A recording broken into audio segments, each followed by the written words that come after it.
I have a strong belief that humanity is trying to make a great leap in consciousness. And I also believe that we've waited millennia for this and maybe come close a time or two, but I think it's before us now. And what we figure out is that we can do so much more together. So if we can raise our collective emotional body so that it merges with our collective spiritual body, we will have done something really beautiful for Earth. Be bold in your divinity. Don't hide your light.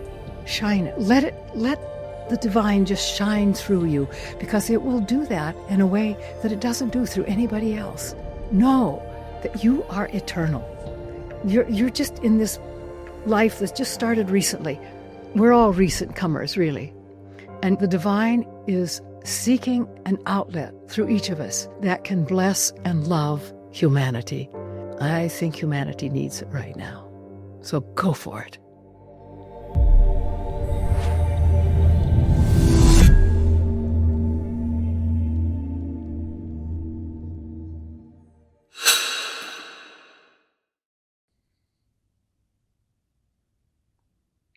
Kathlyn Kingdon, welcome on Just Tap In. What are you most excited about right now, globally and in your life? Well, I think the thing that gives me the most excitement is I have a strong belief that humanity is trying to make a great leap in consciousness.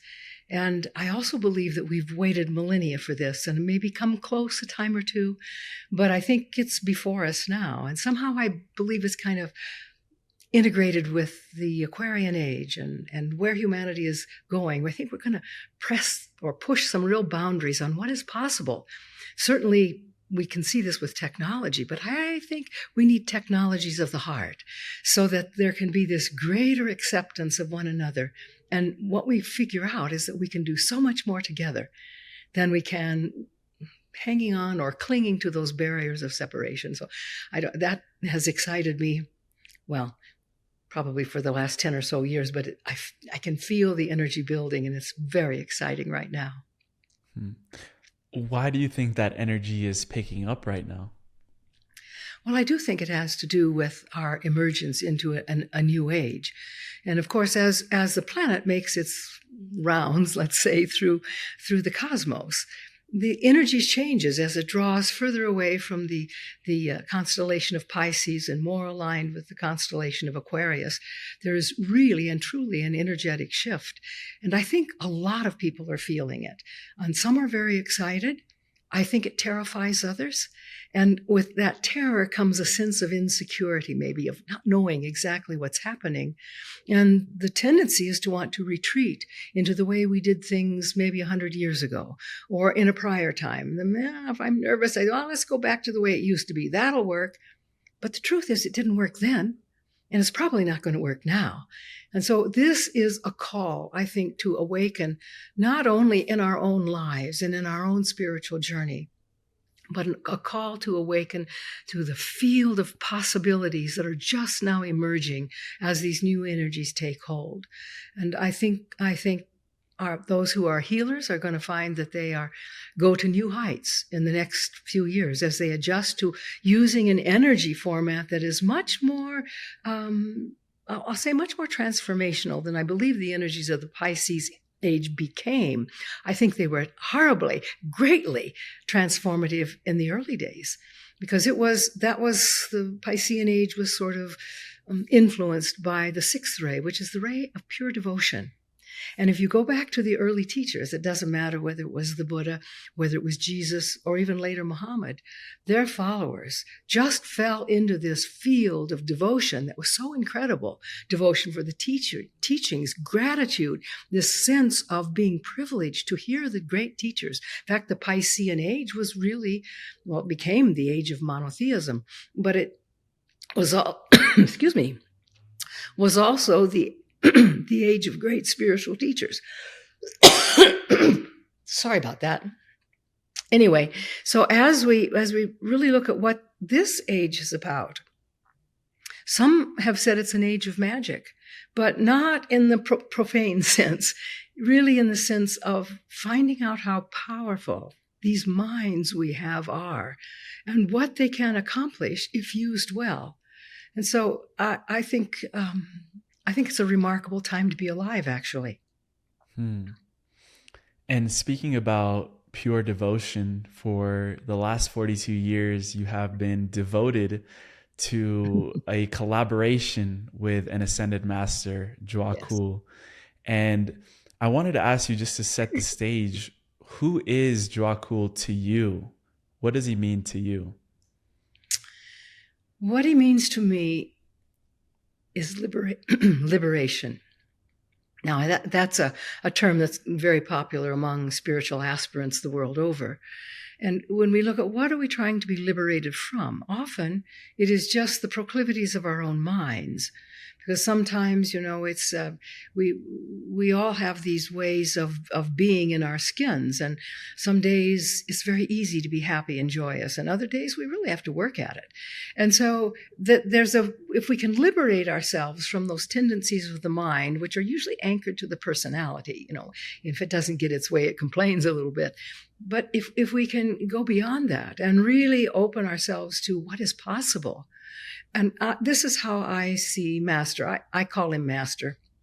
Some people don't like that because it reminds them of a relationship of masters and slaves. And I say, it's just short for Ascended Master. I just don't put the first word on it. But, people who have mastered what it is to be human have a great deal to offer us, I think. And so he is, for me, I guess I would say my shining North Star, or compass point on which I have come to arrange my life. But I think he was just this impeccable teacher of wisdom and grace, and is very loving and exceedingly compassionate. And I think those are all things I need to learn. And from my understanding, Djwhal Khul, he has worked with other channelers before, speaking people like Alice Bailey.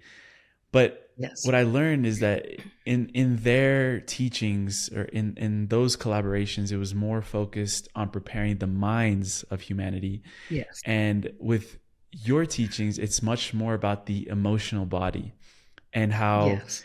If you said that humanity has skipped its emotional initiation. Yes. What have we skipped yes. there, and what are we learning about the emotional body now? Well, our emotions are an incredible creative tool. I don't like the word tool. It seems so small in terms of the magnitude of all of this. But if you look at the world today, you will see all kinds of emotionals splayed out there that are not necessarily uplifting to humanity. There is political issues are going on all around the world, as people really have to say, okay, what kind of government is going to suit us going forward? But you can see the value of the clear mind. It's brought us all the technology or technological wonders that we experience today. In fact, your generation has never known life without all this technology. My generation is like a second language at best. And there's a lot to learn about it. And the mind just doesn't work in the same way. In other words, we don't grok technology the way your age group does. And so that Atlantean time, which was a very powerful time on Earth, but the sciences and spirituality were raised. They kind of blended, so that all the science teachers were spiritual teachers and vice versa. And that's how the integration of the mental body was integrated with the spiritual body, the collective spiritual body. But they skipped over the emotions because they're very unpredictable and very wily, but they are so tied to the ego, you see. And what we have to get in touch with is the soul, which is our representative at a personal level of the divine. And so we have to learn how to use our emotions in a way that is not reactionary, but is really calm and full of grace and full of beauty. And that's where we're trying to go now. So if we can raise our collective emotional body so that it merges with our collective spiritual body, we will have done something really beautiful for Earth. And it's my personal belief, I can't prove this, But it's my personal belief that that's where we will be working as a global community as we enter more fully this Aquarian age. I mean, we've got, 2,500 years or so to go through this. So there's a lot of time, but I think it's kind of important, just because it is so chaotic now, that we really get focused on what we're trying to do here, you see? And so if my wholesome emotions are so good, I can look at you and see the beauty of your being.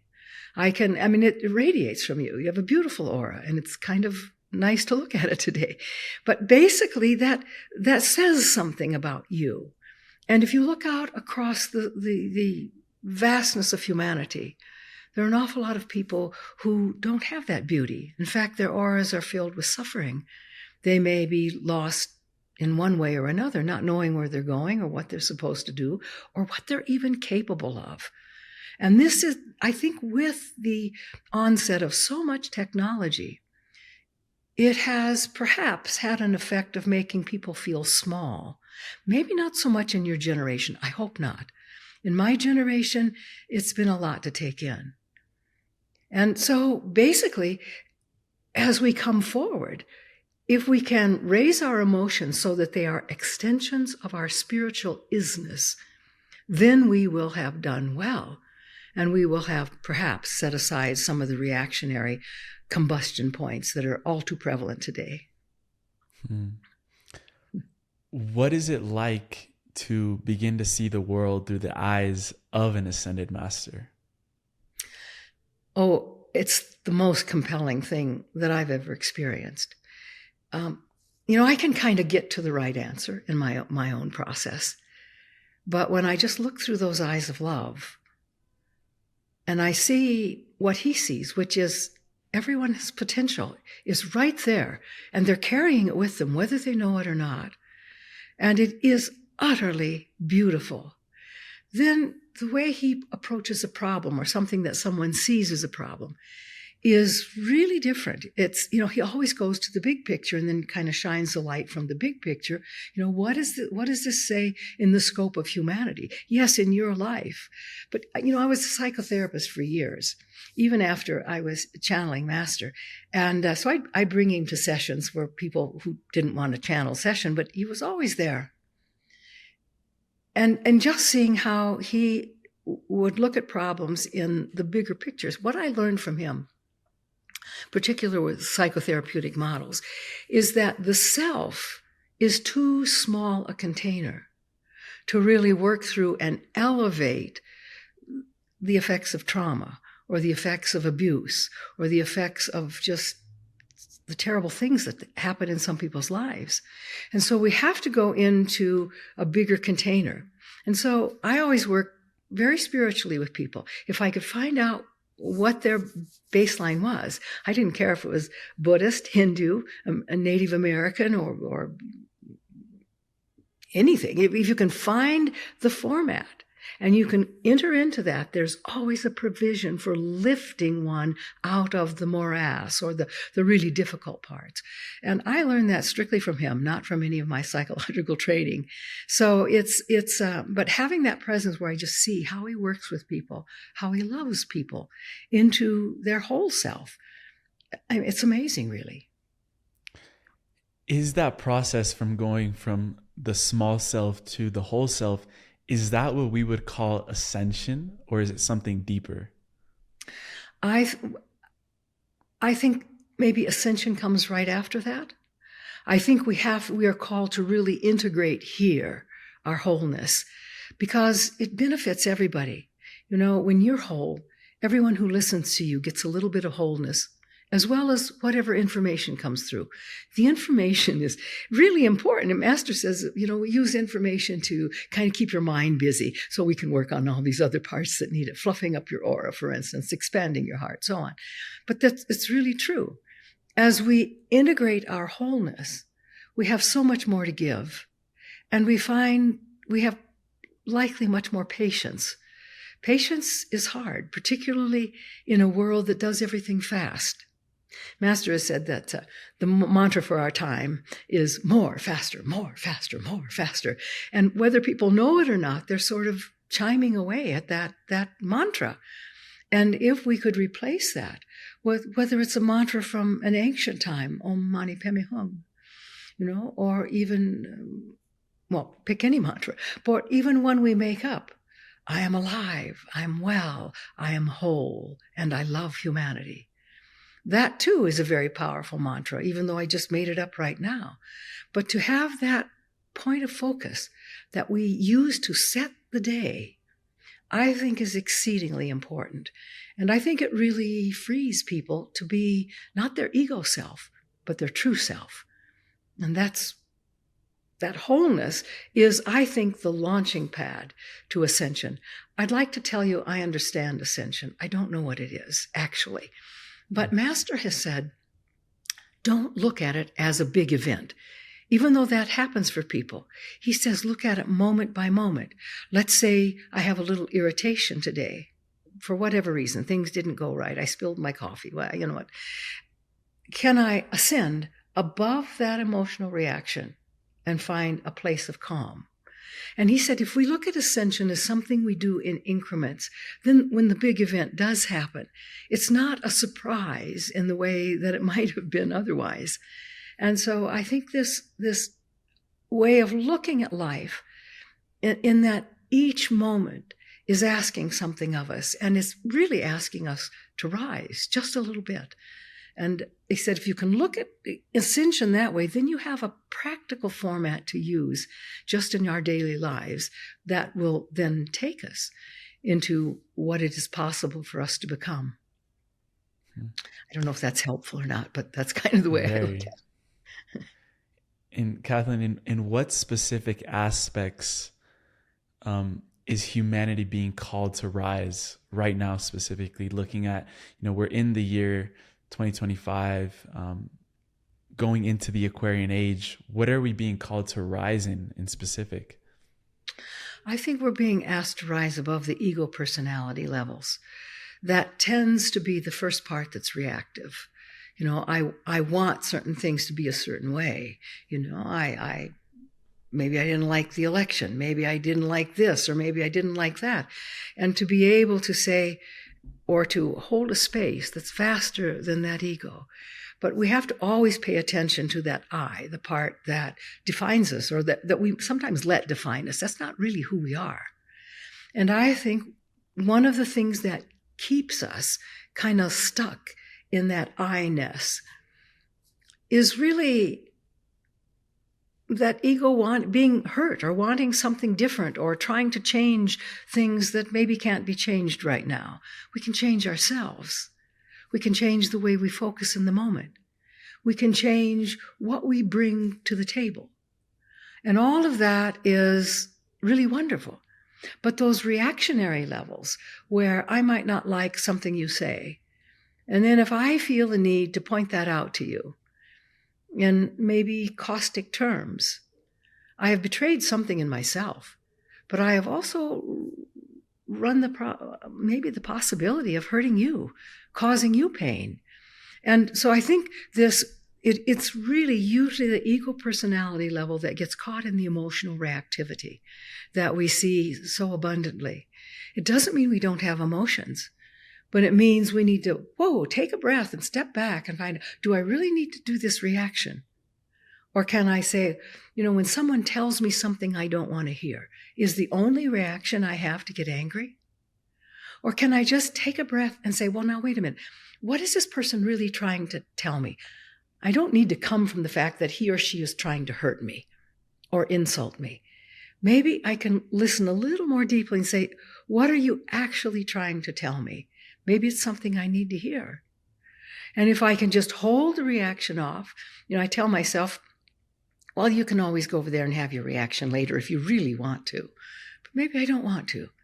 Maybe I want to hear what you're saying. Maybe you have a piece of wisdom that I haven't integrated yet. And if I can open myself to really hear, even if the person does it in poor form, and not be stuck in the poor form, but what is the message? And how is this appropriate to listen to right now? Then, you see, that those reactions don't have to have quite such a big place in our lives. And I think we're better off for it. Hmm? Are you able to access the memories of the lifetimes of Master Djwhal Khul? Not so much. He really doesn't talk about himself that much.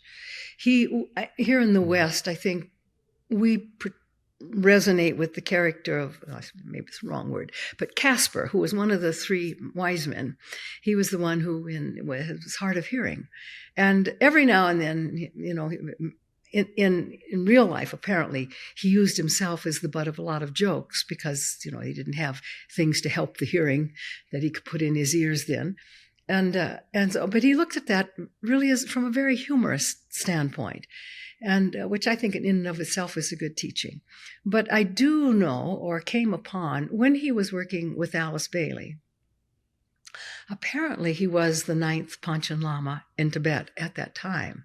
I didn't know that, but actually, several years ago, there were pictures of the 9th Panchen Lama on the internet, which was just a dead ringer for all the drawn pictures we have of Master today. So I think that was probably true. Beyond that, I don't know that much about him because he just doesn't speak that much about it. Have you seen him in your mind's eye, what he looks like or how he chooses to present himself?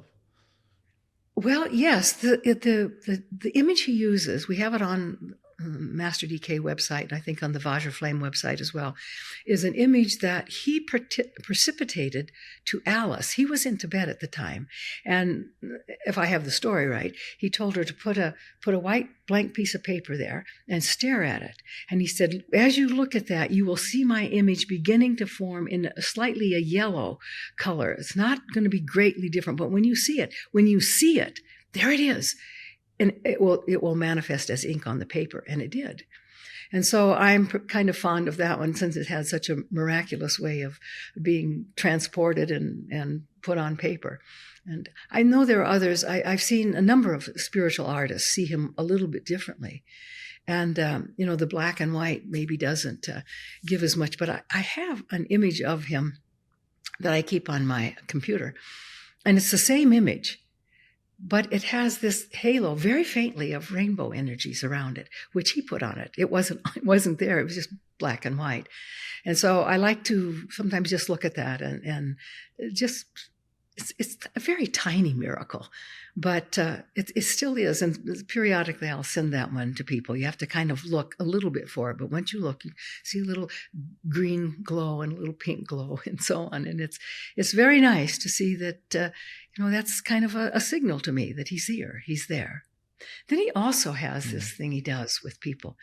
This is all before COVID, but when we were doing a lot before live audiences, people always love him in a small group setting because he's very personable. And sometimes he will just close one eye and just kind of wink at them. But then there are certain people who, looking at his photo, will see him wink at them, and they'll think is this just something I'm doing in my mind? And he says, no, I can wink through a photo. But it's just this kind of little softness that he shares with them. Wow. What does the rainbow energy around a person represent? Well, I think if you're familiar with the 7 rays of creation, basically they are all the colors of the rainbow, but they don't necessarily aren't in the same order that they appear on the rainbow.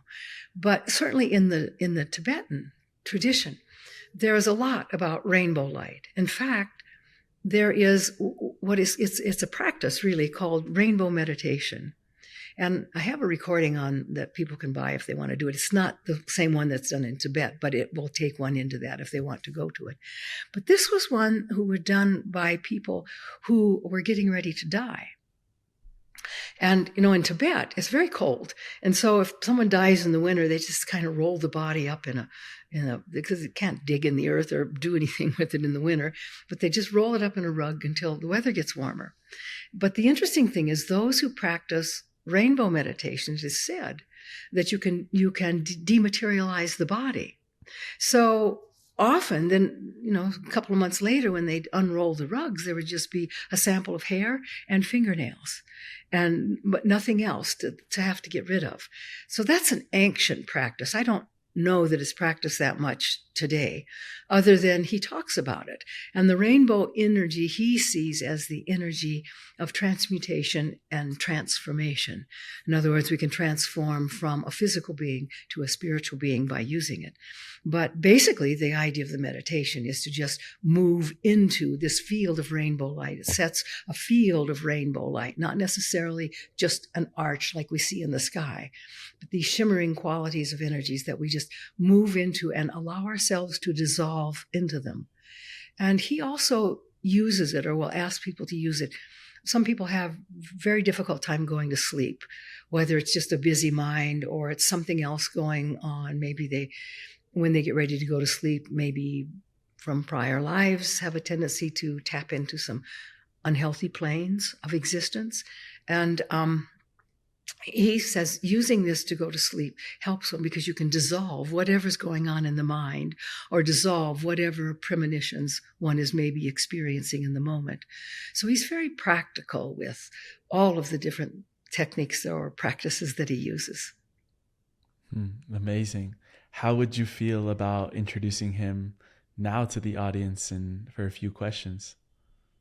I will be glad to do that. Hang tight. I just kind of move over. So it's not very dramatic. It's just like listening to me, except it won't be me.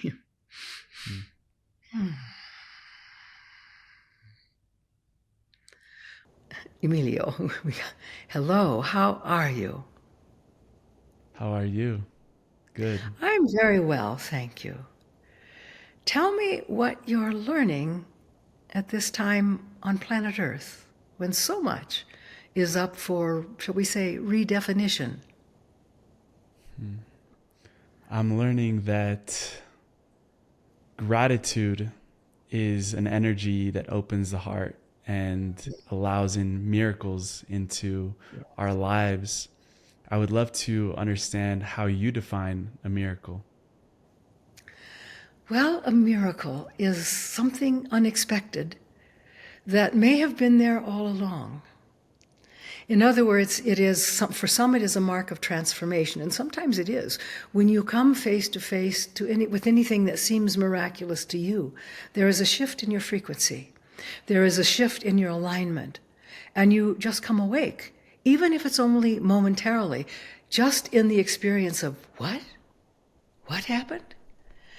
But I think the miraculous comes with the mystical. And the mystical is something that a lot of people, certainly here in the West, have tried to hide. They may not understand it. Sometimes I talk to people about the experience of the numinous, and that is just the presence of the divine, how it shows up in the plant kingdom, the animal kingdom, and certainly in the human kingdom as well. But in those moments where you feel that someone is there, or you know that a spiritual presence is with you, that is a demonstration of the numinous. It's filled with light. It's filled with possibilities. But it isn't something you can physically reach out and grab.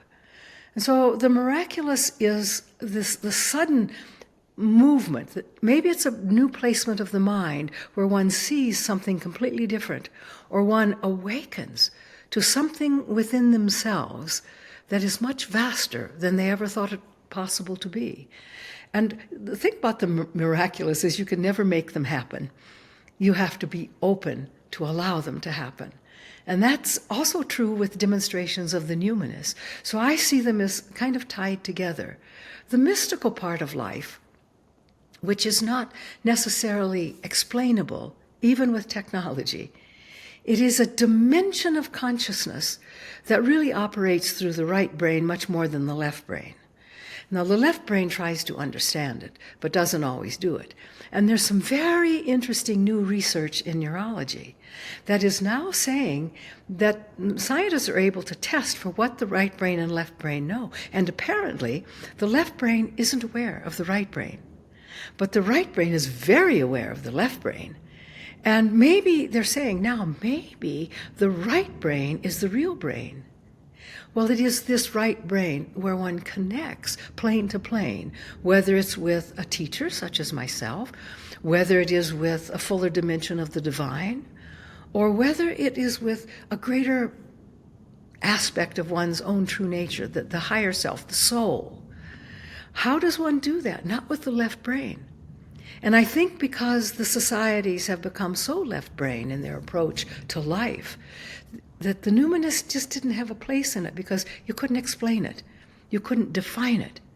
In fact, every time you try to define it, you run out of words. But even if you look at the ancient Sufi tradition, the Sufis saw the divine in everything, you know? And Rumi closes one of his great poems with, "There are 1,000 ways to kneel and kiss the ground," because he was seeing the ground as being spirit, essence, right there. And it does take a certain level of acuity, of right brain acuity, to perceive the divine. Some people have a more difficult time with it. But that whole realm that is available to a certain part of the mind, or even neural functioning, is what we need to bring back as we open into a new age, you see? And so I hope that the miraculous becomes more common for people. But it cannot ever become so common that it loses its specialness. That must be there, or it doesn't have the same effect, you see? But life itself, really, when you look at the earth and you look at its history, just having sprung forth or came about as a result of all these gases cooling and all of this frenetic energy that was spewing out in all different ways, that energy had to slow way down and had to cool off and congeal in order for an earth to ever be here. But if you just look at the raw material of it, it's a miracle, really, that life ever emerged here. Now, we can say it was a process of divine intent, and that's a good way to look at it. But the emergence itself was what some scientists are now calling, life emerging was the second Big Bang. Because when it emerged all over the planet. It was historically seen as there must have been some little one-celled organisms that came on it with a collision of maybe an asteroid or something. And they started growing here, and they grew, and they spread, and they moved, and they went here. But it all happened too fast for it to have been done that way. It emerged in a magnificent way. And I think that's really what's another type of emergence is trying to happen.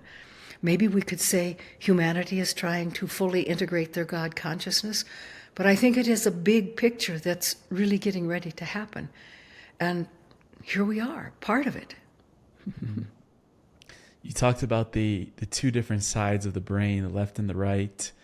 And I would love to understand how each sides of our brain perceives time differently, because you've talked about the difference between Chronos and Kairos. Yes. Experiencing reality through horizontal time versus vertical time. Yes. How do these two aspects of our brain perceive and witness time differently? Hello, beautiful family. Quick one today. I just wanted to take a moment to thank each and every one of you that have subscribed to this channel. Your subscription means more than you know. Even though it's free, what you're doing is you're empowering a whole channel to be able to do this every single day and continue showing up in the way that we can with all of our resources on hand. Thank you for contributing to the growth of this channel, for sharing it with the people that you love, for creating a conscious movement of individuals that are seeking the sovereignty and the divinity of their soul. This is why we're here. And if you haven't already and you're enjoying this content, I invite you now to look below on that little button that says subscribe and welcome you properly to this community. Thank you for being here. Thank you for being who you are and being pure love and radiating that with everyone that you see. Back to the episode. Well, the left brain is pretty much wedded to horizontal time. It has timelines. It's very wedded to a past and a future. And kind of the present moment is this tiny, tiny speck in between this huge field of past and this huge potentiality for future. Now, for the right brain, it's not limited in quite the same way. Now, it's important that we understand time in this way because it's how we put rockets on the moon or on Mars or whatever. We need to use that. So we're not going to throw that away, of course. But the right brain is the part that opens to moments of vast creativity. And if you ever talk to an artist who has been on what I'll call it a binge, although it's not in a negative way, but they are fueled. They don't need to eat. They don't need to sleep. That right brain is alive and fueled with creative energy or fire, you might say. And so this is one place where you can really see the difference in the right brain and the left brain. The left brain is always aware of what time it is, what time I'm supposed to go to bed, or how much sleep I need, or when I need to eat or refuel myself, because it's all along that linear time frame. But the right brain doesn't necessarily live there. It can go there, clearly, but it doesn't necessarily live there. And it is awake and aware of connections that the left brain isn't aware of. And so even in connecting, let's say, with a spiritual teacher, or connecting, there are many ways to connect with the divine. The Sufis did it with nature, but that's not the only way to do it. And in praying, one is trying to connect with something vaster than oneself, and it's usually a creative force by whatever name the culture or the person deems to use. But that ability to connectivity is all in the right brain. In fact, it's maybe why many women, well, for the feminine, let's say, life is all about connection. It isn't that way for the masculine. It's all about developing the idea of the self and knowing who I am and learning where I'm going and what I can, sometimes it's what I can contribute for other people, it's what I can take. But still it's very, very self-oriented. Whereas it's innate within, women have babies come through their bodies. And they're feeling the growth of this new being for 9 months. And that's something that no man, maybe a man can intuit it, but no man knows that feeling or knows what that is like or how demanding it is of the other. She eats in ways that will help the baby nurture its body fully so that its gestation will be complete and full. Many women who perhaps are habituated smokers or even drinkers stop while they're pregnant because they don't want to they're totally in connection with the other. Now, there's a physical connection, but there's an emotional connection as well. And it's not that men don't do this or can't do this, but they have to learn to do it because it's at least the way the functioning is now, it's not quite as natural. One of the good things that I see happening is it's becoming more natural for more and more men. And your age group particularly is not quite as defined by these old roles as, let's say, prior generations. And I see this as a great hope for humanity and the planet going forward. But learning how to integrate the brain, right and left hemispheres, I think is something that's going to be going on all through this new age. And I believe that people will begin looking at both right and left brain as not really limited. People see the left brain not limited in terms of what it can understand, perhaps, but in how it is used. And maybe that's a limitation that will fall away, and it will somehow connect a little more fully with the right brain. But if you go back in time to when all these codes of conduct were given to various nationalities, the people know about the Ten Commandments. That was a code. It was one of the more recent one, actually. But the Sumerian code, or the code of Hammurabi, the first lawgiver, these were all intuited or brought through the right brain. And so maybe it's time to open that up and use it again. We might have greater understanding and perhaps some flashes of new ideas as to how to go about reframing what it is to be human consciousness on this planet. And that's my hope anyway. Mm-hmm. Mm-hmm. You've told an ancient story about a Buddhist monk who time traveled into the future and reported that somewhere between 20 or 25% of humans living in the future would have mastered time. What would it mean to have mastered time, and what would be the implications in our reality in the world if we're seeing humans master this ability? Well, I think we would have a lot less dependency on clock time, which is that linear flow again. Because you see, to be versatile enough to travel through time, one has to not be caught in a paradigm of the present moment being so small or so tiny. It has to be bigger, or at least maybe it includes past and future. I think that's a more workable explanation, particularly if one is doing time travel. They have to move through all of these definitions of this age or that age, or and there can be smaller ages, there can be generations, in fact, for that matter, but the left brain sees it as chunks, one following another, one following another. But if one is able to experience the whole thing in a given moment, then one can kind of sit down or position one's consciousness wherever he or she chooses. And I think that's really what time traveling is, and mastering time is maybe I don't have to be in the time as it is defined right now. For example, every time an age shifts, one can find examples of things that went on in every proportion of that. I mean, there are people today who, from the perspective of their ideas and their inner notions, are living in the 14th century.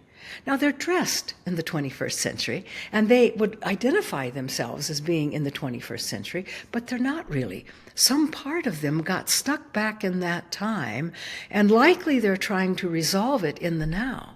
So I think people are already able to do this, but not necessarily consciously. They do it as a default mechanism. If I have something that I have to work out from, let's say, the 18th century, I'm probably going to go back, and I'm probably going to see that as maybe a better time than this time, even though it really wasn't. But I'll see it that way because I'm kind of stuck with something in that era, even though I'm unconscious to it. But we do see right now, I think, a tendency for certain people to want to go back and pick up the mores of a couple of centuries ago and make it work here. Where maybe now those people don't need to vote, or maybe you don't need all these different news channels or whatever. So you can get little hints that this is available because it's going on all the time. So I don't know if that's helpful or not, but it's one way to look at it, that maybe it's not such a magical thing. This particular monk spent hours, he did it through meditation and through really projecting. He still saw past and future, but he was able to transcend the limitations of past and future in terms of how he defined himself. So I don't know, it's something some of you younger folks may want to try. I'd love to time travel. It's coming up. Yes. You've described how each astrological age reconfigures the way that the chakras function.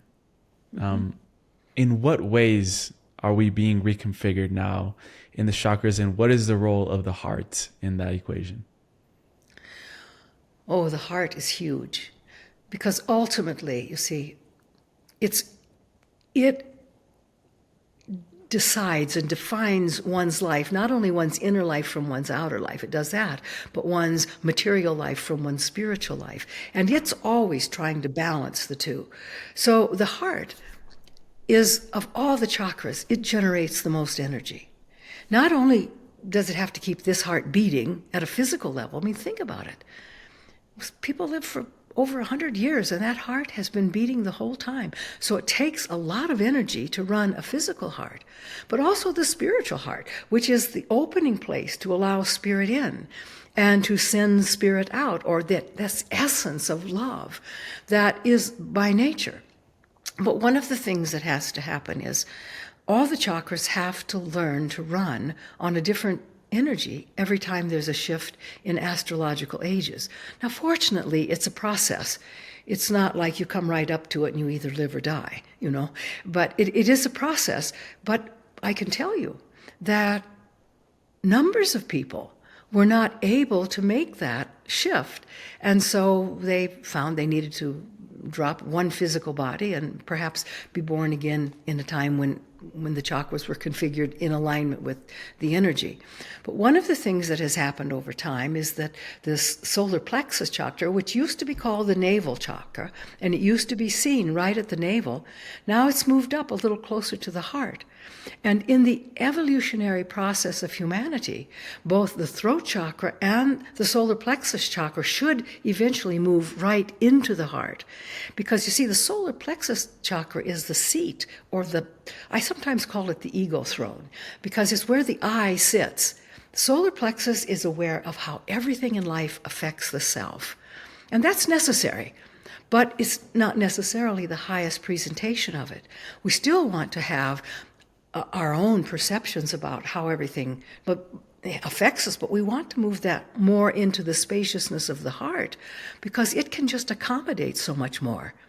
It's when you look at the major problems in society, a big one right now in the West here is racism. And unfortunately, it shouldn't exist now, but it does. And part of that is because this people who experience that as part of their own life, it's that this part of the solar plexus is just not listening to the heart. Theoretically, there should be always an exchange of energy among these three chakras, always, so that I can speak what's in my heart, not just what's in my head, that I can experience what's in my heart, and I can share that with you through my speech or my will. I can will myself to be more heart-centered and so on. So the throat chakra is very important for expressing the heart. But we want to move the solar plexus chakra up also because that's where the I sits.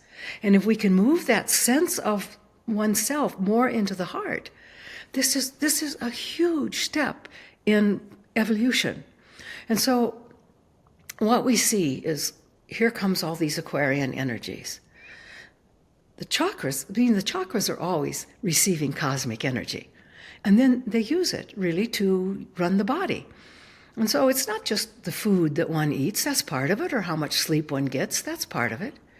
But there is also how facile the chakras are at using the cosmic energy they take in to benefit the whole body.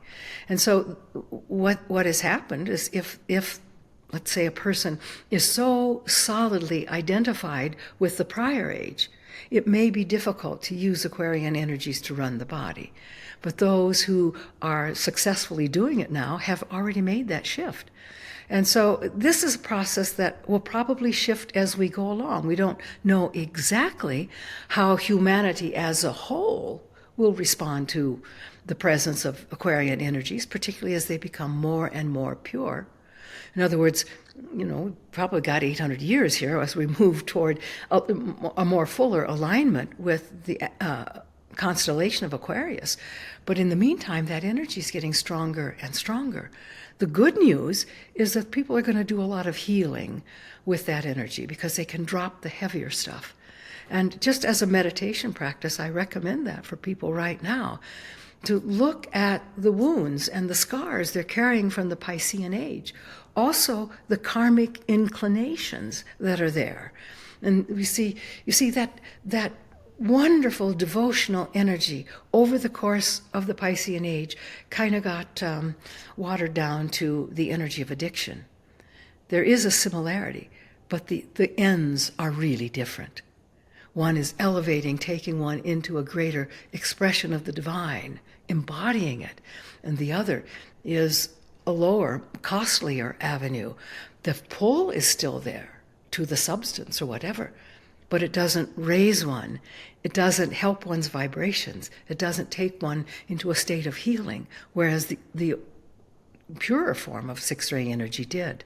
So as we've come into the seventh ray energy, what is remarkable around right now is that the field of possibilities was never greater for what can happen in this new age than it is right now. It's not going to get greater. It will, if anything, become smaller as humans use the energy and focus it in on where they want to go as a planetary whole. But to give you a really simple idea of what I'm talking about here, let's say a couple becomes pregnant with a baby. Now, today you have ultrasound and there's all sorts of ways to know about what's going on in utero. But there was a time when that wasn't even possible. So the parents didn't know really were they going to have a male or a female child. And, but in the meantime, both parents were thinking about, well, if it's a girl, I want to do this. And if it's a boy, he's going to teach him football or whatever. The dads kind of get into the more physical stuff, and the moms maybe sometimes physical if she's an athlete, but maybe other things as well. Well, as soon as the gender of that child is determined, it used to not happen until birth. Suddenly, half of the possibilities fall away. They're not bad, but they're just, and particularly in times when gender was less fluid, when there were rigid roles for males and rigid roles for females, and fortunately that's shifting.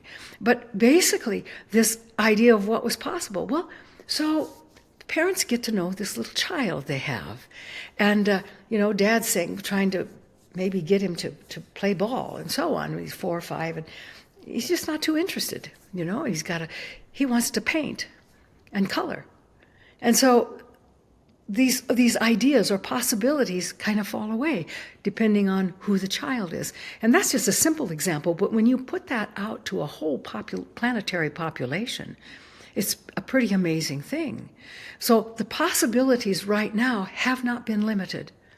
And this is the time for those who are really good manifestors to use these energies, because, as they say, the cosmos is the limit.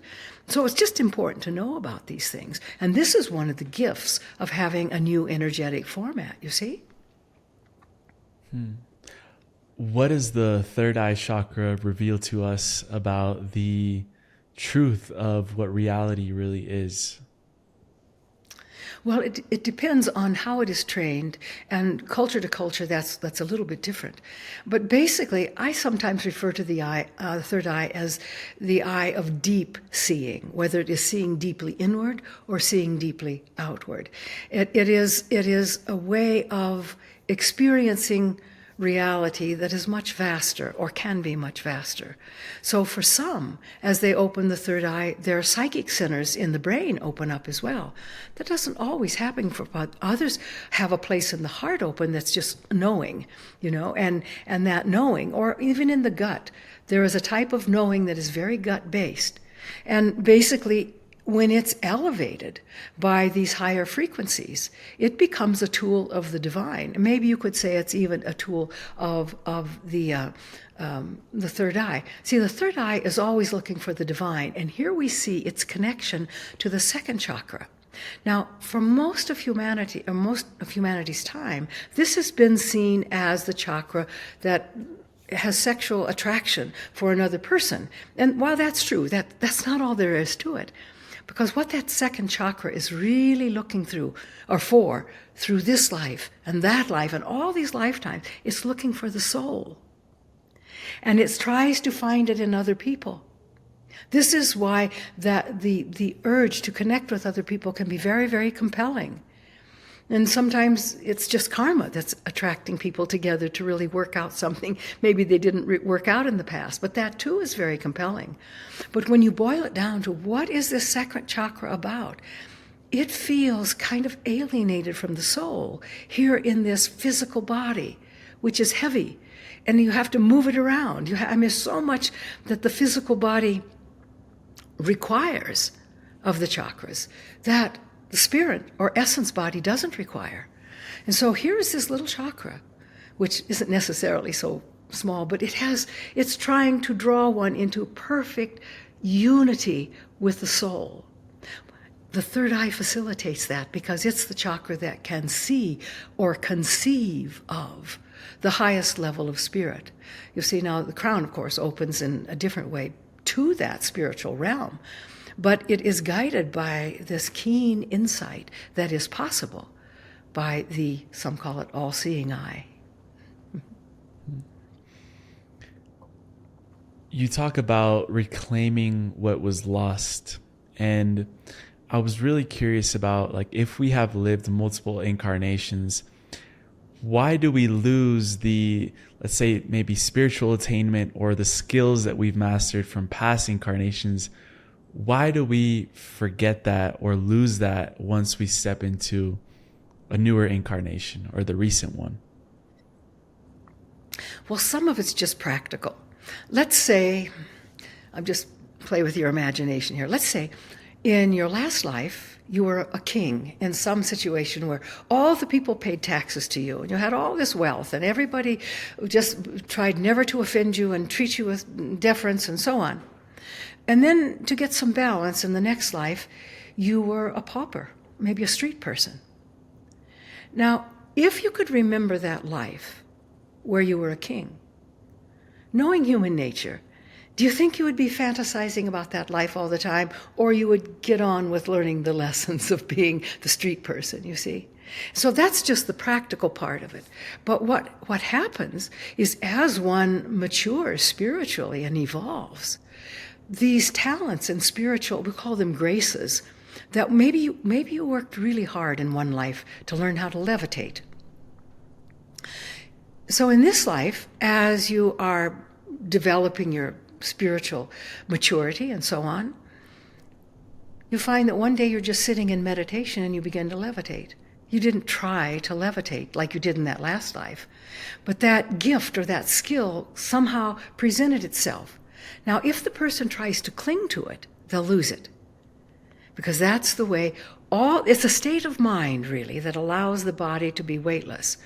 But there are all these other states of mind, and we have to remember, this trips a lot of people up when they think about an enlightenment experience. Let's say a person has one of those experiences where the mind is cracked wide open, and maybe they see the presence of a great light, but maybe it's something else. Maybe they experience the presence of a great love, a love that is so powerful that nothing else exists in that moment. And then they come away from that, and later they find themselves trying to get back to it. And that's very tricky because they can't. They may open to it again, but it won't be the same thing.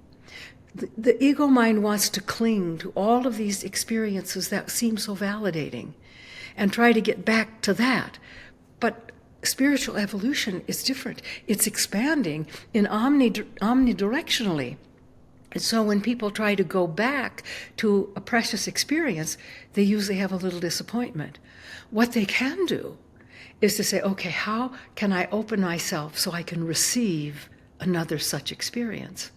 And if they have had experiences such as that in prior incarnations, they will begin having them often spontaneously in a current incarnation, because they are rolling forward a skill they didn't have to think about. In other words, they're using the right brain to reclaim something they knew how to do, because the left brain is much more oriented to a given life. It's beginning and ending. Here we are. Right brain isn't. It can kind of seep over those barriers, as we were talking about with time. And so it can pull something in that maybe you learned in another lifetime that you don't remember at all. And I see that happening a fair amount right now, frankly. How do you feel society itself has contributed to this sort of suppression of having, these spiritual gifts or spiritual perceptions reactivated? And do you feel that that's changing right now? Right now,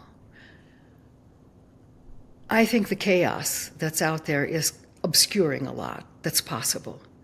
And but I do think that every culture has social norms. Every time has social norms. And so this is how far you can go spiritually under one situation or another. It's not actually true, but people experience it as truth. And so I think the social dimension is really interesting, and I find it very compelling for people. Everyone wants to do well in their society. Now, Some want to be artists, some want to be doctors, some want to be lawyers, but they're within a given society, and so they condition themselves to the norms that work there. And that's partly how people gain success, is they do it the way others see it. But I do think that society as a whole really, well, the great Maharishi used to tell his students, if humans ever learn to use their minds, 1% of humanity learn to use their minds, we could change the world. And that's really true. People use their minds in ways that are just following old patterns. You know, let's say I don't like my nose or something. And every time I look in the mirror, I think that. I'm using my mind to recreate what I don't really want. And yet people do it because they don't say, wait a minute, why am I thinking this? You know, does it breathe? Yeah, it does. Does it sort out the particles? Yeah, it does. So my nose is just fine. But this is a social norm. Societies maybe say that certain noses aren't beautiful. And if I condition myself to that, then maybe I will hate my own nose. And that's not particularly a good thing to do. And that's just a tiny example, but I find people doing that at all these different levels. For instance, when the Olympics were in China, after the games were winding down and the athletes had time to go out and see all the stalls that were in the area, the food stalls for one thing. When they came upon some Chinese food stalls, they saw that there were skewered and grilled scorpions. And to the Chinese selling it, this is a delicacy. But the Americans and the Canadians were like, whoa, I don't want to eat that, you know?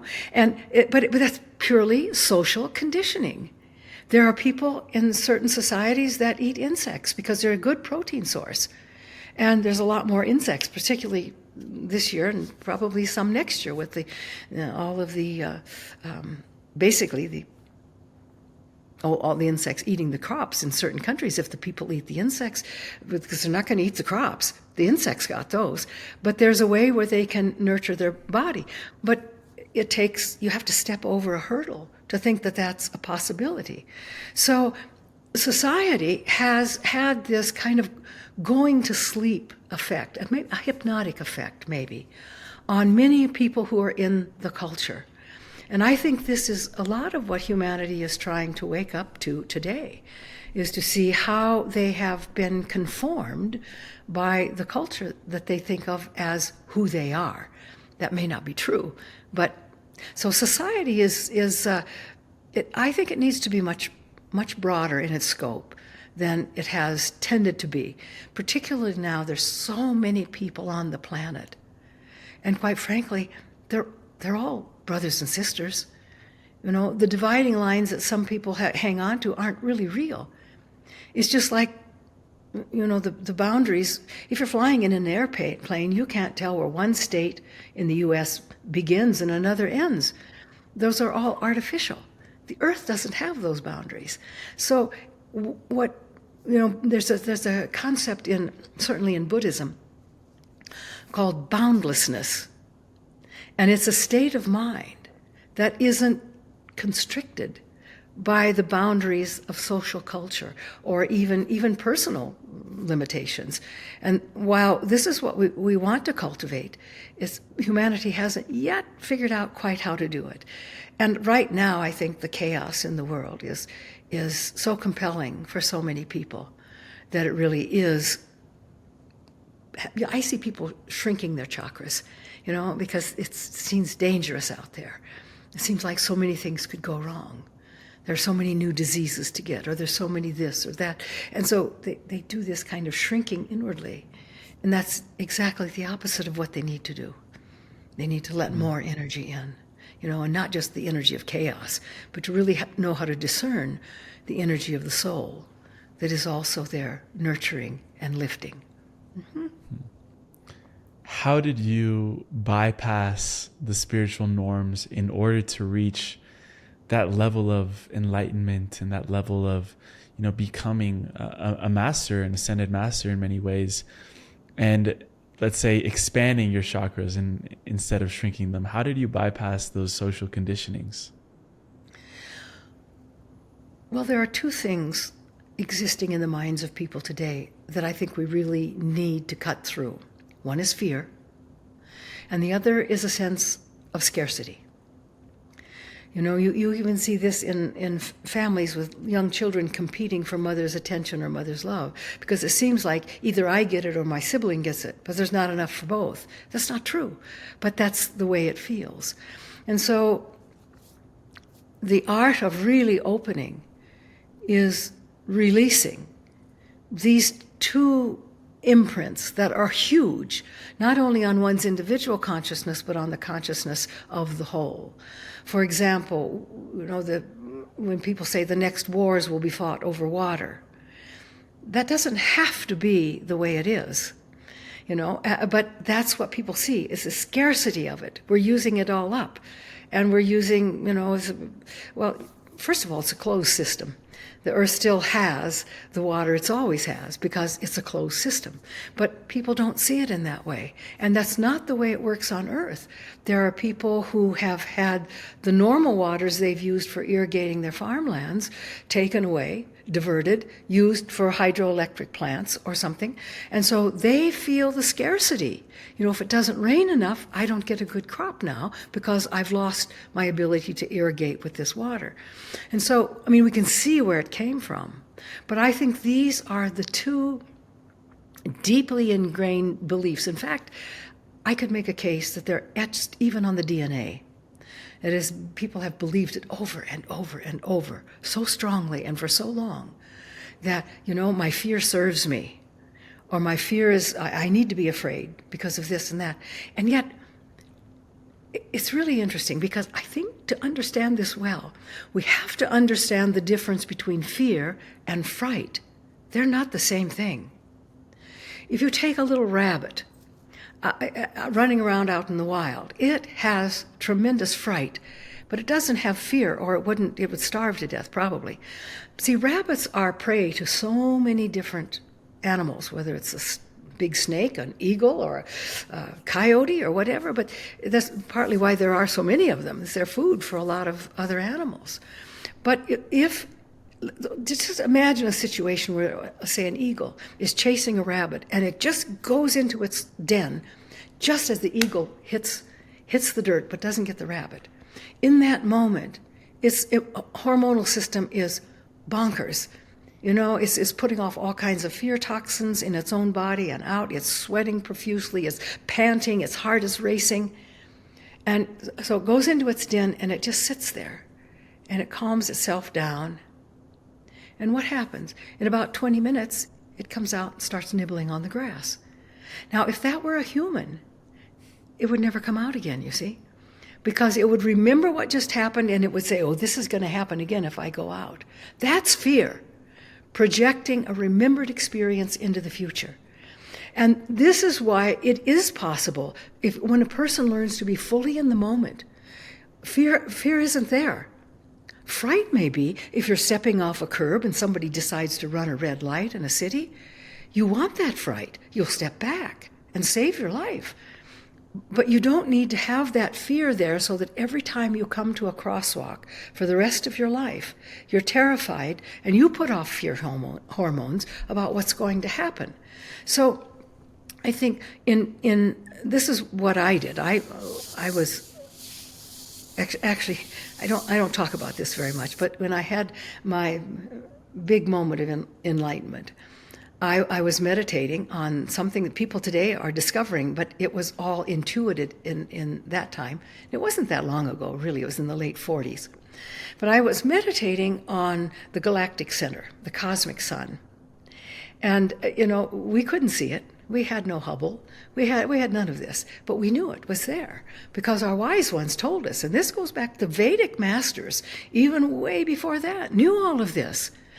So I was meditating on trying to see what today has been called by some the central sun, because it's the center of the galaxy. And so I was just meditating, and I began to feel lighter and lighter. And basically what happened was the energy that holds the physical cells together, which is a form of love, really, just let go. And I became merged with that light. Now, everything I say about it, it doesn't really describe it, of course. But that's how it worked for me. And usually there is some variation on the light theme when anybody cracks wide open to a universal, something that's bigger than just even planet Earth. But the chakras respond. They start vibrating. Now, they attune to the heart, always. Even the crown attunes to the heart. When there's any kind of, whether it's this process of enlightenment or later the process of ascension, everything is attuning to the heart because it's the gatekeeper of all these different realities. And as that happens, these vibrating chakras move closer to the heart. And in fact, when one ascends, there's only one chakra. It's the heart, because the rest have all been subsumed in a massive sun. And it is the heart on fire, spiritual fire. So this working with the chakras now is really important. You want to keep them clear. You want to keep them healthy.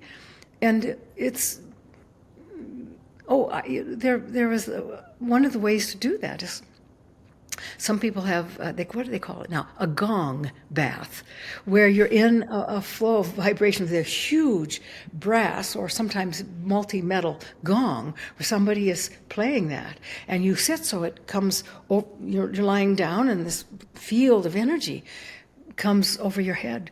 It goes in your crown chakra. You can feel it. It's marvelous. But people are feeling it just enrich all of their chakras. That's one way to do it. There are others. You can do it in meditation as well. But it really is always moving toward a higher frequency, a frequency of wholeness, not one of divisiveness or division. And this is going to be hopefully the big leap that humanity can make, that we're just all brothers and sisters of the same great being, you see? Beautiful. One of the last things that I wanted to touch with you, Master, is that you've described that in today's human is not the final form, but a prototype for what will evolve in future generations. So in terms of the future human, what can we expect, and how do we align our choices to get to that point of an evolution in our species? Well, I think some are already trying to talk about this very thing when they talk about 5D reality, the reality where endless love abides. Sometimes I think they maybe see it a little bit as if it's a state that's just going to descend and be here, and it won't be. It will be created by humans.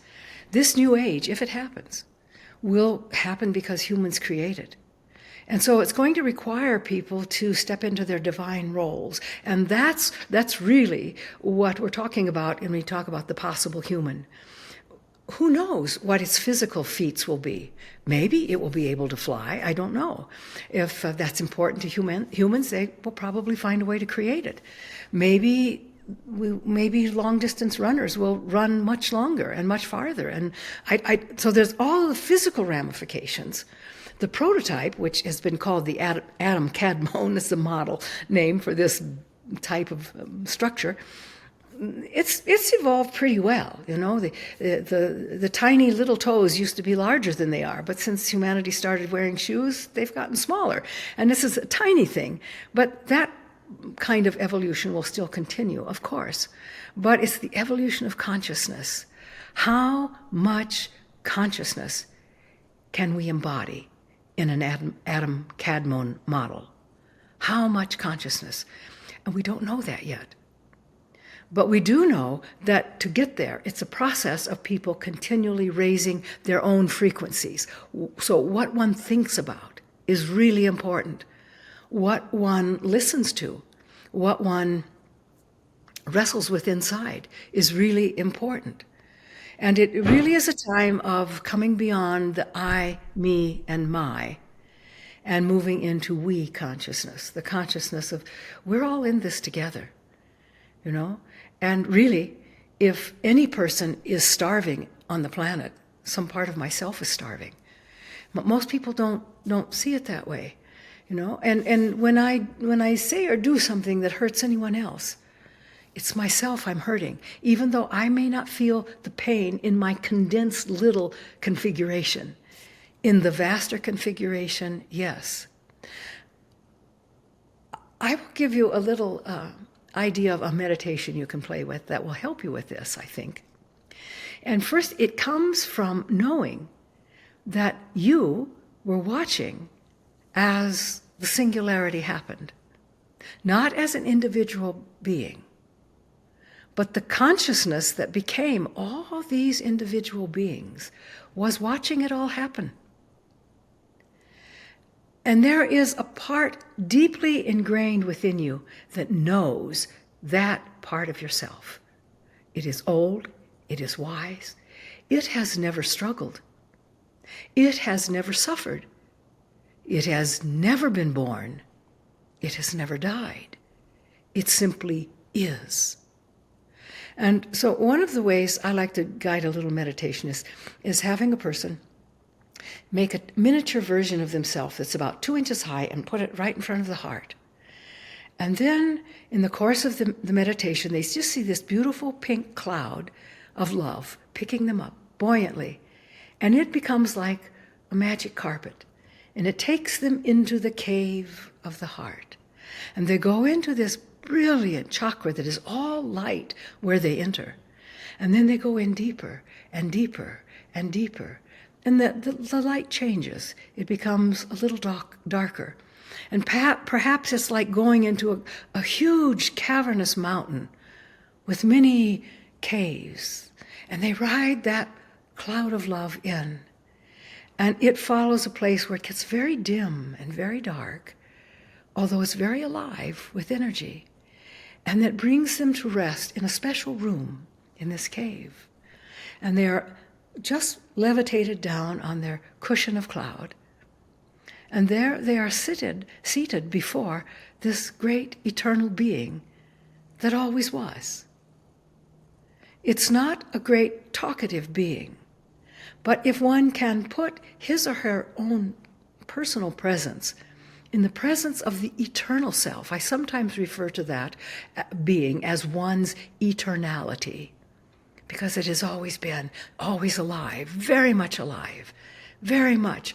product of what this cosmos has done in all these years, although it was an observing part of it.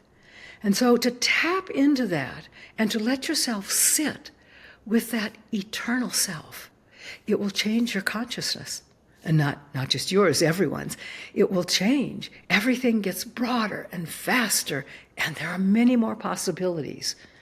And so perhaps if you and some of your audience would like to start experimenting with that, see what it's like to tap in to your own eternality. Your generation hasn't been here that many years. And so everything is still fresh.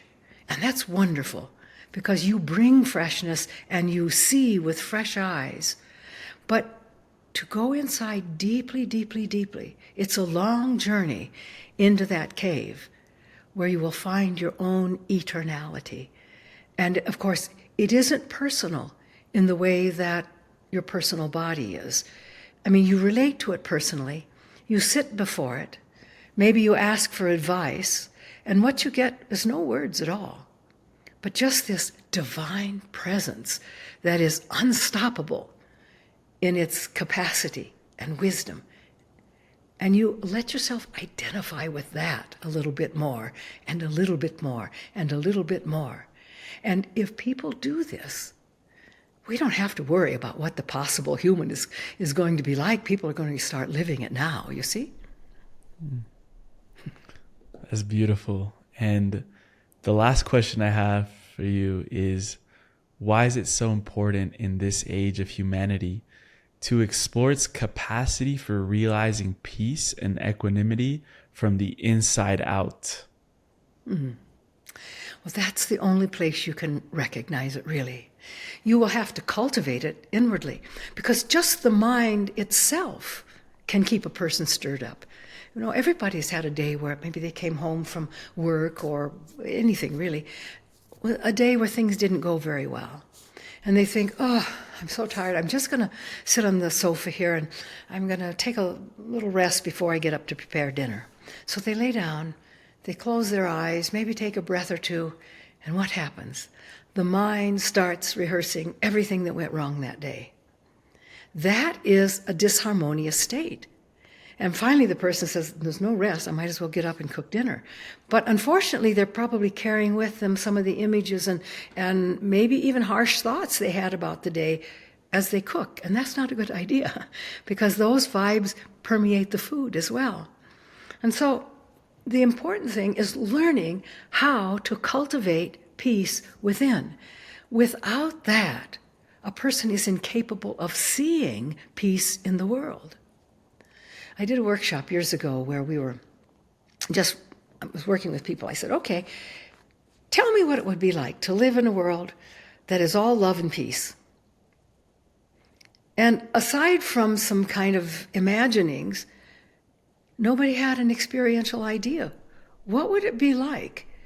Let's say if I could relate to all of my friends with utter truth, but not caustic truth. You know, sometimes they say, well, I'm going to share the truth with you. Well, and that's not always the way you want to do it, you see, because it's maybe not peaceful, maybe not kind. But if I can come from peace, and if I can know, and if you meet that eternality sitting in the cave of the heart, you will come to know peace. I guarantee it. Because it is utterly palpable when you bring your mind and body into its presence. But without cultivating inner peace, there can be no outer peace. And it's really amazing, because you must see that peace in the world before you can realize it. And that's what's tricky. You can realize it inwardly, but you can't realize it in the world until you can see it, until you have an idea of what it is like to live in a world where people are truly respectful of each other and they truly listen to each other. Those two things are absolutely necessary for there to be any kind of global peace. But I believe in global peace, and I'm looking forward to it. So, but it really comes from generating it first within. Master Djwhal Khul, thank you so much for imparting this beautiful wisdom for us today, and all the work that you're doing to help humanity in its collective awakening, collective ascension. It's an honor to share the space with you, and thank you so much. It is utterly my pleasure. I so love seeing people light up with their own potentiality, that anything that I can do to help facilitate that is sheer joy. And so I respect you, and I respect your mission and how you're going about it, because it will constantly have to change, won't it?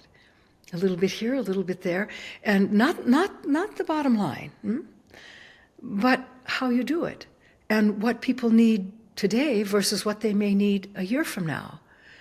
And so you have to be very, very flexible. And that's really one of, I think, your gifts, is that you sort of know how to do that, to flow.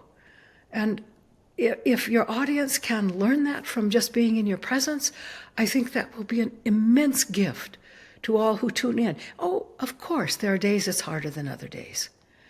But basically, your heart is so engaged in this flow of divine love. And I see it. You may know it because it's what you've been cultivating, but I see it. And if those who come and listen to whatever words are shared can kind of allow themselves to be engulfed in that immaculate, if I may use that word, flow of grace, you will have done something wonderful for everyone who can touch it. And we know that not everyone can receive it. And that's part of their learning. But I mean, this is a remarkable generation that you're in. You're the first one that's really coming into adulthood as this new age begins. Oh, perhaps a few generations before, sort of. But You have access to so many potentialities because that field right now is wide open. And if I could give you and all of your viewers today a gift, it would be to see themselves in their potentiality without feeling artificial, like they're artificially making it up. That may be the way it starts, because the ego likes to aggrandize things. We just know that's the way the ego is. But there's so much more beyond the ego. And if I could introduce all of your viewers to that way of seeing themselves, it's not an aggrandized way. It's the truth. And it's very humble, because then you realize how much work has to be done, how much humanity needs to be loved so that they can then love themselves. That's what this new age is all about. So go for it. You're young, you're fresh, you have energy, and the world is waiting for you. So congratulations. Thank you so much.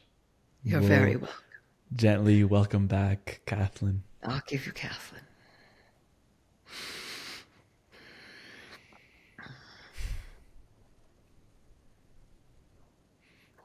Well, Welcome back. Back. Doesn't take very long, just a deep breath to reinvigorate the body. Yeah. Yeah. How did that feel? Enjoy Master? Oh, it always feels wonderful, because I get to look through his eyes and see what he sees. And what could be a better gift? I don't think there is one. So. Do you stay very present during the conversations? Are you able to hear what we talked about? Is there anything that stood out during the conversation?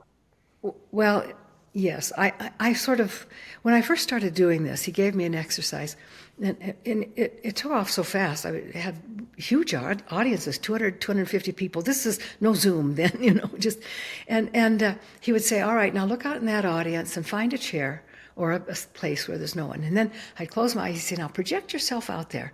And when you can look back and see yourself up here getting ready to channel, we're ready to start. And so this kind of this fluidity is what's needed. And so at first I would put myself out there and I would learn along with everybody else. I don't do that much anymore because mostly we're on Zoom nowadays for one thing, but I kind of got used to it in a way.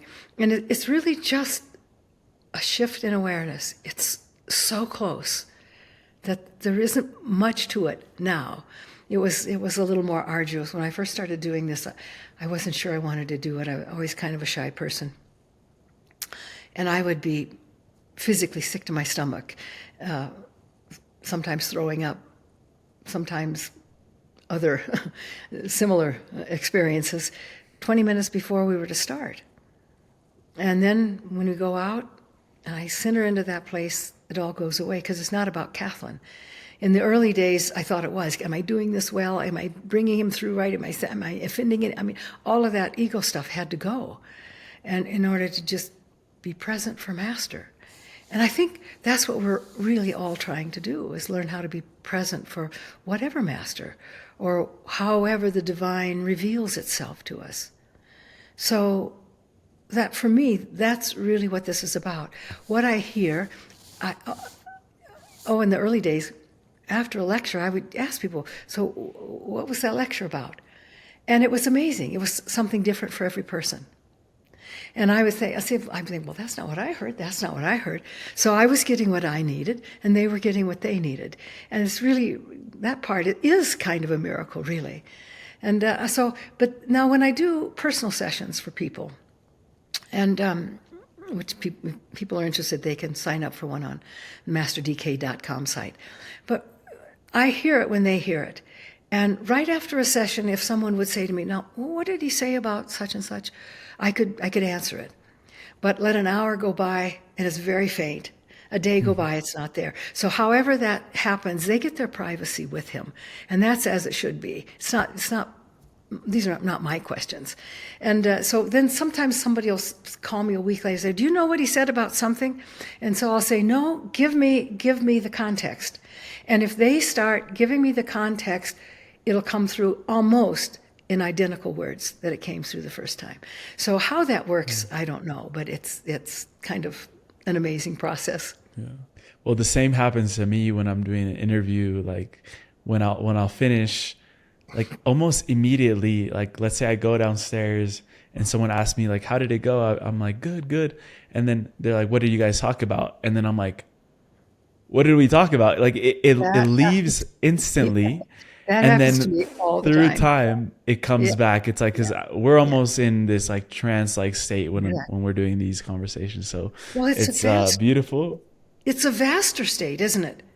It's a vaster state. We're not asleep in a sleepy trance. We're in an expansion trance, if that's a trance. But it's a little, I don't know, it's amazing. Yeah. Kathlyn, we end every show with a segment called the Final Trio, which are little questions that we ask at the end. But before that, where would you send people to connect with you, with your work, the work of Master DK?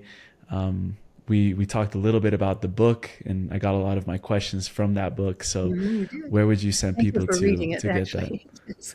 Well, I didn't Well, get through all of it because it's a thick one. I skimmed. I'm going to go a deep dive when... but can you feel the energy coming out of it when you read it? It's deep. Yes, it's very deep. Everybody that does this says, what happens when I read this? I feel this energy. But he really did something special, I think, in the book. I feel it too, actually, when I go back and read it. But basically, we have 3 websites. Well, we have a YouTube channel as well. But we have Vajra Flame Foundation, which is the nonprofit organization that supports our work. We have masterdk.com, which is where people can go to if they want to get teachings or if they want to sign up for a personal session. It's at that one, because we keep the retail separate from the donations. We have to do that legally. We also have a Moodle platform, which is our teaching platform, where we do online courses. And then we also have a YouTube channel. So there's various vehicles to connect, and I hope people will connect, because it's this is a time, as Master says, of the we, and we have to feel that deeply within us and go for it. Yeah, and we'll leave The book, by the way, is named "Whatever Happened to the New Age," and it's a big book because it's sort of a compendium of spiritually what we were working on in this 2,500 years of the Piscean Age. Many people say, well, it wasn't really 2,500 years, but Master says, oh, but the energies were coming in. The energies of a new age start coming in about 800 years before it's officially recognized. So it's a big span, but it kind of looks at what we were doing spiritually and what things run amok and what things we did really well and so on. Because he said you have to kind of have a nutshell version of this if you're going to integrate it so you can take the high points and go into a new age. Any of us, our individual lives are too short to know all the high points. And so he wrote this. I said, it's a huge book. He said, well, a lot happened. And he said, I can't find another book I can refer people to, so we just have to write this one. And so it was quite a project, as you might imagine, and even getting the chapters in orders, because they weren't written sequentially. So it's anyway, but it's a big book, but I think it's a pretty special book. Yeah, beautiful. And I'll include everything that you just mentioned in the show notes with the links so people can go directly and connect with you. Yeah. For the final trio, the first 2 questions that we ask are personalized to the guest, and then the last one we ask at the end of every show. So the first one is, in your 42-year partnership with Master Djwhal Khul, what is the most profound revelation he has ever shared with you about the nature of reality? Oh, it happened in a flash, one of those enlightening experiences that I would, well, it's very full. It happened, I just gotten up one morning and went into the bathroom and sat on. I'm just sitting there. And basically, I had a neighbor who, he and I always shared our spiritual experiences, And so I went over later for tea that morning and I said, oh, you won't believe what happened. Well, both of us just love getting into these kind of otherworldly things that happen. And so I told him about it. And he said, well, what was, I said, oh, I had this great experience. And he said, what is it? I said, well, God's not who we think he is. Now that sounds like, and he just burst out laughing. He said, of course. So then I tried to reconstruct what happened, and it was kind of like sitting there, like I just suddenly was looking out into the universe. And it was as if I was looking through a telescope, and the whole thing just zoomed way out. And the vastness just overwhelmed me. And I knew that was the divine. And so it wasn't so much that Master told me this was going to happen or said, go sit down when you're just barely waking up. And it wasn't any of that.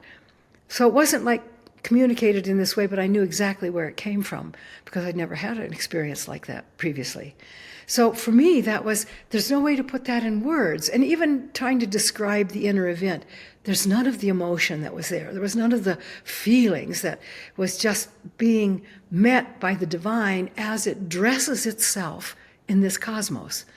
And that was kind of what I experienced. So anyway, I hope that makes some sense to some people. Wow.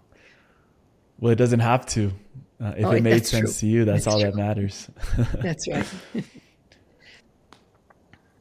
The second question I have for you is, what is the most powerful action that someone can take right now to accelerate their awakening? Step boldly into this new age and know that you're here for a reason, even if you don't see that right now. And likely it'll change, you know. What you do this week is probably not what you're going to do 10 years from now. But go for it boldly. These energies need to be used by people who will be bold. And I don't mean, bold kind of has a negative connotation to it, of maybe plowing over somebody else. I don't mean that. But be bold in your divinity. Don't hide your light. Shine it. Let the divine just shine through you, because it will do that in a way that it doesn't do through anybody else. And you have to be generous enough to the divine to let it do that. But it's kind of bold, because there are certain things we cannot do from our personality level.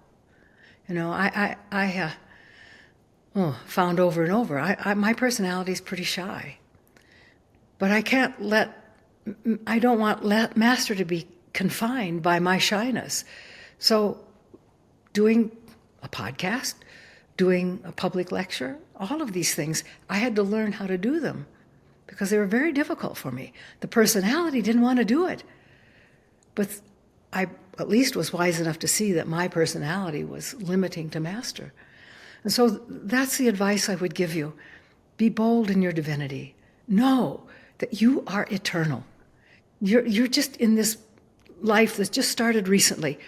In fact, all of us are, even me, and I have a lot of years on all of you, but we're all recent comers, really. And the divine is seeking an outlet through each of us that can bless and love humanity. And I think humanity needs it right now. So go for it. Be bold in your divinity. That is so powerful. Thank you for that.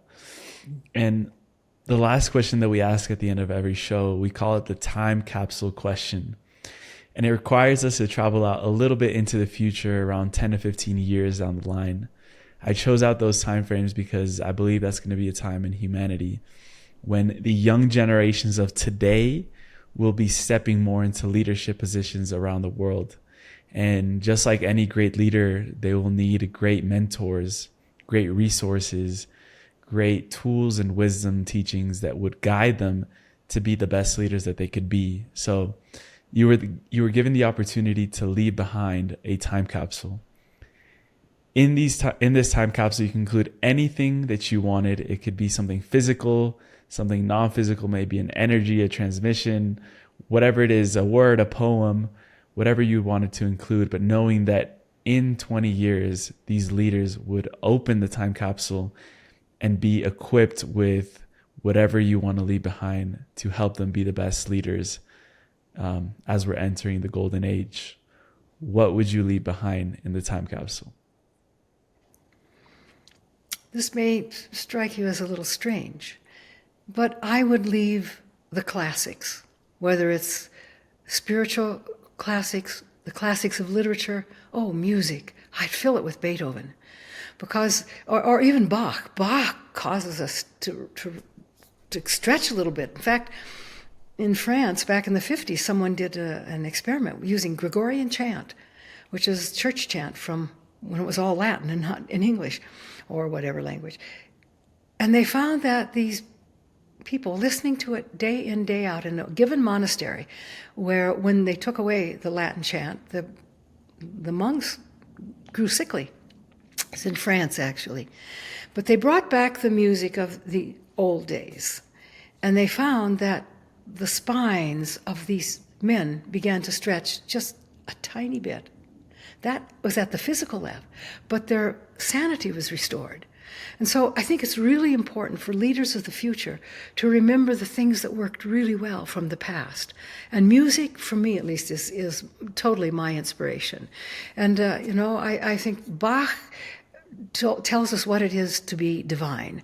In fact, Claudio Naranjo usually said, I consider Bach God the Father, and Beethoven God the Son, and Brahms God the Spirit. You may not resonate with those, but this whole idea that there's something in there that changes us, that does elevate our frequencies. And even, I think, beautiful painting will do that. So we should avail ourselves of all that's available for us, and particularly those in leadership roles. They need to be all that it's possible to be as a human. So we have a full capsule, don't we? We do. It's full. Kathlyn Kingdon, thank you so much for people that don't know, you are a professional singer and voice coach, graphic artist, psychotherapist, clinical hypnotherapist. Like, you've done the full spectrum. And for all of those different things that you've tried and done very well, to choose to dedicate yourself to the service of humanity is just very respectable and honorable. So thank you so much for being here, doing the work that you're doing, and carrying it forward to the future generations. I hope that we can bring this into as many young minds as well, because there's a lot in there that I feel could really spark their divinity and their awakening. So thank you so much, and I hope to do this again very soon. Well, as Master says about service, it's the only game in town. And so here we are. Thank you for your service as well. Thank you.